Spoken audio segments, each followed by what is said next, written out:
On nous a menti. La société nous dit que la réussite, c'est d'avoir un carnet d'adresses rempli. Mais pourquoi alors vous sentez-vous si épuisé après chaque interaction sociale? Ce que vous vivez n'est pas une crise, c'est un audit. Une optimisation nécessaire. Bienvenue dans le minimalisme relationnel. L'art d'éliminer le bruit pour entendre l'essentiel. L'audit social. Commençons par une analyse froide. Dans toute entreprise, on fait régulièrement un audit pour voir ce qui rapporte et ce qui coûte. Pourquoi ne faisons-nous jamais cela avec nos vies privées? Nous accumulons des relations par inertie, par habitude, ou pire, par peur du vide. Mais chaque relation est un investissement, pas seulement de temps, mais d'énergie psychique. Si vous passiez vos amis au crible d'un bilan comptable émotionnel, combien d'entre eux seraient des actifs qui vous enrichissent et combien seraient des passifs qui vous endettent émotionnellement? La première étape du minimalisme est cet inventaire brutal, la tyrannie de la sociabilité. Nous vivons sous le diktat de l'extraversion. Depuis l'école, l'enfant solitaire est suspect, pathologisé. On nous apprend que le bonheur est collectif, bruyant, partagé. C'est une construction sociale, pas une vérité biologique. Cette tyrannie nous force à maintenir des liens artificiels juste pour valider notre statut de personne normale. Refuser une invitation est vu comme un affront, alors que cela devrait être vu comme un acte d'hygiène mentale. Il est temps de remettre en question ce dogme. Être très entouré n'est pas un signe de santé mentale. C'est souvent un signe de dépendance à la validation externe. Chaque interaction a un prix. Même un simple café de 30 minutes nécessite une préparation mentale, une présence, une écoute et souvent une récupération. Nous sous-estimons systématiquement ce coût. Nous pensons que notre énergie est inépuisable. C'est faux. Votre capital attentionnel est limité. Quand vous le dispersez dans des conversations superficielles, vous vous appauvrissez. Le minimalisme relationnel n'est pas de la misanthropie, c'est de l'économie d'énergie. C'est choisir d'investir ses ressources limitées là où le rendement humain est réel. Les réseaux sociaux nous ont vendu l'idée qu'on peut avoir 500 amis. C'est un mensonge sémantique. Le mot « ami » a été dilué jusqu'à perdre tout son sens. Ce que nous avons, ce sont des connexions, des spectateurs, des connaissances. Maintenir l'illusion que ces gens comptent pour vous et que vous comptez pour eux est une performance épuisante. Nous distribuons des likes comme de la fausse monnaie pour maintenir ce théâtre en vie. Réduire ce réseau n'est pas une perte, c'est un retour à la réalité. Cesser de jouer pour la galerie, c'est commencer à vivre pour soi. L'anthropologue Robin Dunbar a théorisé que le cerveau humain ne peut gérer qu'environ 150 relations stables. Au-delà, nous ne traitons plus les gens comme des individus, mais comme des données. Aujourd'hui, avec nos villes surpeuplées et nos téléphones, nous dépassons constamment ce seuil biologique. Le résultat? La saturation cognitive. Vous n'arrivez plus à ressentir d'empathie réelle, parce que votre circuit est en surcharge. Réduire le nombre de vos contacts n'est pas de l'égoïsme, c'est une nécessité neurologique pour retrouver la capacité de se soucier vraiment de quelqu'un. Depuis quelle ville m'écoutez-vous en ce moment précis? Et quelle heure affiche votre montre? Dites-le moi en commentaire. Le masque social est un outil lourd à porter, et son poids finit par créer des lésions invisibles. C'est ce qu'on appelle l'épuisement de la représentation. Chaque jour, nous jouons un rôle, le collègue idéal, l'ami compréhensif, le partenaire patient. Mais cette performance constante draine nos ressources cognitives. Si vous rentrez chez vous avec l'envie de ne plus parler à personne, ce n'est pas de la fatigue physique, c'est une saturation du personnage. Vous avez passé la journée à moduler vos réactions pour qu'elles soient socialement acceptables, et votre cerveau réclame simplement le droit d'être neutre, d'être off. Cette fatigue signale souvent une évolution radicale de vos priorités. Ce qui vous amusait à 20 ans, le bruit, la foule, l'ivresse collective, vous semble aujourd'hui d'une vacuité effrayante. Ce n'est pas que vous êtes devenu vieux jeu, c'est que votre seuil de tolérance à l'inutile a baissé. Vous réalisez que le temps est une ressource finie. Cette prise de conscience crée une urgence. Vous ne pouvez plus vous permettre de gaspiller des heures dans des interactions qui ne nourrissent ni votre intellect, ni votre cœur.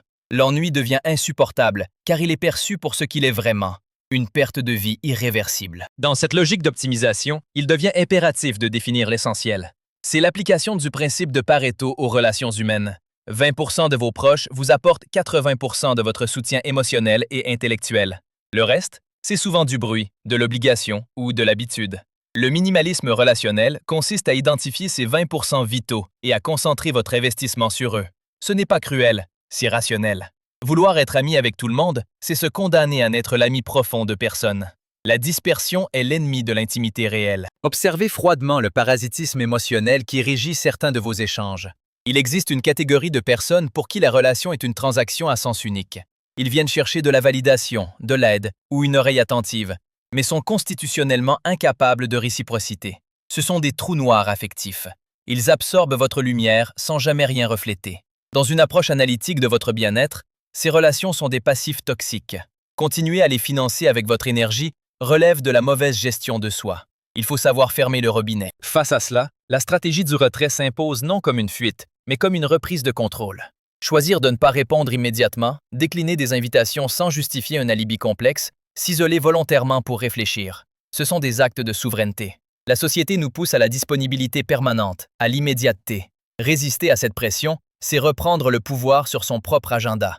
Le retrait stratégique est la seule manière de construire une forteresse intérieure où l'on peut se régénérer, loin des demandes incessantes d'un monde qui ne s'arrête jamais. Il est étrange que nous ayons des rituels pour les ruptures amoureuses, Mais aucun pour les ruptures amicales. Pourtant, savoir rompre amicalement est une compétence indispensable. Nous traînons des amitiés zombies, mortes depuis des années, simplement parce que nous n'osons pas prononcer les mots de la fin.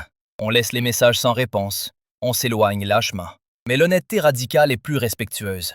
Admettre que nos chemins ont divergé, que la connexion n'est plus, c'est respecter l'histoire commune. Clore un chapitre proprement permet d'éviter que la nostalgie ne se transforme en rancœur toxique. Une fois ces liens défaits, on se retrouve face à la solitude, non plus subie, mais choisie comme un outil de puissance. Dans notre culture, la solitude est vue comme un échec social. C'est une erreur fondamentale. La solitude est le laboratoire de l'esprit. C'est le seul état dans lequel la pensée complexe peut se déployer sans être interrompue par le besoin de consensus. Les plus grandes idées, les stratégies les plus claires, naissent dans le silence. Apprivoiser sa solitude, c'est transformer une faiblesse présumée en une arme stratégique d'indépendance intellectuelle. il faut aussi déconstruire l'illusion de la connexion perpétuelle. Nous avons confondu la connectivité technique avec la proximité humaine. Être en ligne ne signifie pas être avec quelqu'un. Cette disponibilité numérique permanente fragmente notre attention et nous empêche d'être pleinement présents où que ce soit. Nous sommes des fantômes, à moitié ici, à moitié ailleurs. Couper le cordon, mettre son téléphone en mode avion, c'est refuser d'être une variable ajustable dans l'agenda des autres. C'est affirmer que votre présence réelle a plus de valeur que votre disponibilité virtuelle. Cela nous amène au tri sélectif de l'entourage, une démarche quasi chirurgicale. Il ne s'agit pas de juger les gens, mais d'évaluer la pertinence de leur présence dans votre écosystème actuel. Certains sont des compagnons de fête, d'autres des mentors, d'autres des ancres affectives. Le problème surgit quand on attend d'un compagnon de fête qu'il soit une ancre. Classer mentalement ces relations permet d'ajuster ses attentes. On cesse d'être déçu quand on comprend la fonction réelle que chacun occupe dans notre vie. C'est une rationalisation des rapports qui élimine beaucoup de souffrances inutiles. Tout ce processus vise finalement à s'immuniser contre la validation externe. Nous sommes des junkies de l'approbation. Un like, un compliment, une invitation. Ce sont des shots de dopamine qui nous rassurent sur notre valeur. Mais construire son estime de soi sur le regard d'autrui, c'est bâtir sur du sable mouvant. Le minimalisme relationnel vous force à trouver vos propres standards de réussite. Quand vous n'avez plus de public pour applaudir vos moindres gestes, vous devez apprendre à vous applaudir vous-même. C'est le passage de l'enfant qui cherche le regard de ses parents à l'adulte qui se regarde dans le miroir sans ciller. C'est la fin de la complaisance. Pendant des années, nous tolérons la médiocrité relationnelle par politesse. Nous acceptons des remarques passives-agressives, des retards chroniques, des manques de respect subtils, simplement pour ne pas faire d'histoire. Mais le minimalisme relationnel impose une tolérance zéro pour ce qui draine votre vitalité. Ce n'est pas de la rigidité, c'est du respect de soi. Vous cessez d'être une variable d'ajustement pour les névroses des autres. Vous réalisez que l'amitié ne donne pas un droit illimité à l'indélicatesse. Cette fermeté nouvelle peut surprendre votre entourage, mais elle est le socle de votre reconstruction. Il faut repenser l'architecture de votre temps. Le temps est la seule ressource non renouvelable. Pourtant, nous le distribuons avec une générosité suicidaire. Si vous considériez votre temps comme de l'argent, continueriez-vous à le jeter par les fenêtres avec des gens qui ne vous apportent aucun retour sur investissement intellectuel ou affectif? Probablement pas. Structurer sa vie sociale, c'est décider consciemment d'allouer des plages horaires à ce qui compte vraiment. C'est dire « mon temps est un territoire souverain et je décide qui a le visa pour y entrer ». Nous devons aussi déconstruire le mythe des amis pour la vie. C'est une belle idée romantique, mais sociologiquement rare. Les gens changent, les contextes évoluent, et il est statistiquement improbable que vous évoluiez exactement à la même vitesse que vos amis d'enfance. S'accrocher à l'idée que rien ne doit changer crée de la frustration. Accepter que les relations ont un cycle de vie, naissance, croissance, maturité et parfois déclin, permet de vivre la fin d'une amitié non pas comme un drame, mais comme une conclusion logique. On ne garde pas des vêtements qui ne nous vont plus. Pourquoi garder des relations qui nous étriquent? La maturité apporte nécessairement une forme de distance. Ce n'est pas de la froideur, c'est de la perspective. Quand on est jeune, on vit dans une fusion constante, un besoin grégaire d'appartenance. En mûrissant, on comprend que la fusion est souvent une confusion. La distance permet de voir l'autre tel qu'il est et non tel qu'on voudrait qu'il soit. Elle permet l'autonomie.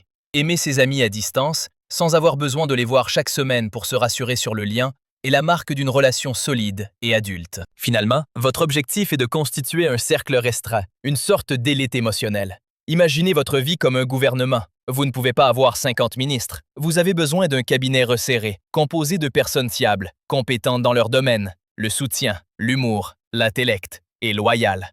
Ce cercle restreint n'est pas fermé par snobisme, mais par nécessité fonctionnelle. Plus le cercle est petit, plus la confiance est grande, plus les échanges sont vrais. C'est la transition de la quantité démocratique à la qualité aristocratique de l'âme. Pourquoi détestons-nous viscéralement le small talk, ces conversations de météo et de banalité? Parce que c'est une inefficacité flagrante. C'est du polystyrène verbal. Ça prend de la place, mais ça ne nourrit pas. Le minimaliste relationnel développe une allergie à la surface. Il veut plonger directement dans le vif du sujet. Parlez-moi de vos peurs, de vos échecs, de ce qui vous empêche de dormir, ou alors taisons-nous ensemble. Ce refus du bavardage n'est pas de l'arrogance, c'est une soif de réel. Nous n'avons plus assez de temps à vivre pour le passer à parler de rien. C'est ici que naît l'authenticité radicale. C'est la liberté vertigineuse de ne plus chercher à plaire. Pendant longtemps, nous avons été des caméléons, adaptant nos couleurs à l'environnement pour ne pas déranger. Arrêter cet effort est un soulagement physique. Vous devenez difficile aux yeux de certains, tant mieux. Être difficile signifie avoir des standards. Être clivant signifie avoir du caractère. L'authenticité est un filtre naturel. Elle repousse ceux qui aiment le faux et attire magnétiquement ceux qui cherchent le vrai. Pourtant, beaucoup reculent devant la peur du vide social. Quand on coupe les branches mortes, il y a un moment de vertige. L'agenda est vide, le téléphone est muet. Ce vide n'est pas un abîme, c'est une page blanche. La nature a horreur du vide, dit-on, mais l'esprit, lui, en a besoin. C'est dans ce vide que vous pouvez enfin vous entendre penser. C'est là que vous redécouvrez vos goûts personnels, non pollués par le mimétisme de groupe. N'ayez pas peur de ce silence. C'est le son des fondations qui se posent. Il s'agit maintenant de reconstruire sur des bases solides. Fini les amitiés par défaut, basées sur la proximité géographique ou l'habitude. Les nouvelles relations que vous laisserez entrer devront passer un contrôle qualité rigoureux. Partageons-nous des valeurs? Y a-t-il une réciprocité? Cette personne m'élève-t-elle ou me tire-t-elle vers le bas? Reconstruire lentement, brique par brique, garantit que votre édifice social ne s'effondrera pas au premier coup de vent. Mieux vaut une maison petite et solide qu'un château de cartes peuplé de courants d'air. L'objectif ultime est l'indépendance affective. Ne plus dépendre d'un SMS pour être de bonne humeur. Ne plus attendre une invitation pour se sentir validé. Devenir sa propre source de chaleur. Quand vous n'avez plus besoin des autres pour combler un manque, vous pouvez enfin les aimer pour ce qu'ils sont, et non pour ce qu'ils vous apportent. La relation cesse d'être une béquille pour devenir un bonus, une cerise sur le gâteau d'une vie déjà complète par elle-même. C'est la seule forme de liberté qui vaille la peine d'être conquise. Vous découvrez alors le luxe suprême, le silence partagé. Avec les mauvaises personnes, le silence est gênant, lourd, angoissant. Il faut le meubler de mots inutiles. Avec les vrais proches, le silence est une communication en soi. Pouvoir être dans la même pièce que quelqu'un sans se parler, sans se sentir obligé d'animer l'espace, est la preuve ultime de la connexion. C'est dans ces moments de calme partagé que les âmes se reposent. Vous ne cherchez plus le bruit des mots, mais la résonance des présences. Votre tâche est désormais d'éliminer le bruit de fond pour toujours. La vie moderne est une cacophonie d'informations et de sollicitations. Le minimaliste relationnel applique un filtre anti-bruit permanent. Il ignore les drames inutiles, les querelles d'ego, les compétitions de statut. En baissant le volume du monde extérieur, vous augmentez la clarté de votre monde intérieur. Vous ne devenez pas indifférent, vous devenez focalisé. Vous gardez votre bande passante pour ce qui a du sens. Vous privilégiez désormais la densité des relations vraies. La profondeur remplace la surface. Une amitié de 20 ans traversée par les épreuves a une densité que 1000 connaissances de soirée n'auront jamais. Vous cherchez la substance, le poids, la matière. Vous voulez des discussions qui changent votre vision du monde, pas des échanges qui ne font que passer le temps. Cette quête de densité vous rend exigeant, certes, mais elle vous garantit une vie entourée de piliers, et non de décors en carton-pâte. L'étape finale est l'acceptation sereine du rétrécissement. Voir son cercle social fondre n'est plus une source d'angoisse, mais de fierté. C'est le signe que vous avez affiné votre vie, que vous l'avez sculptée pour en retirer tout ce qui n'était pas essentiel. Comme une statue qui émerge d'un bloc de pierre grossier, votre vraie vie apparaît une fois que vous avez enlevé les gravats. Ce n'est pas une perte, c'est une révélation. Moi, c'est enfin mieux. Tout ce chemin mène à l'autosuffisance. Non pas l'autarcie d'un ermite, mais la solidité d'une citadelle. Vous êtes complet. Les autres sont les bienvenus dans votre vie, mais ils ne sont plus nécessaires à votre survie psychique. Vous ne mendiez plus l'attention, vous l'offrez à qui le mérite. Vous avez conquis la plus haute forme de liberté, celle de n'avoir besoin de personne pour savoir qui vous êtes. Vous êtes seul, peut-être, Mais vous êtes enfin entier. À bientôt.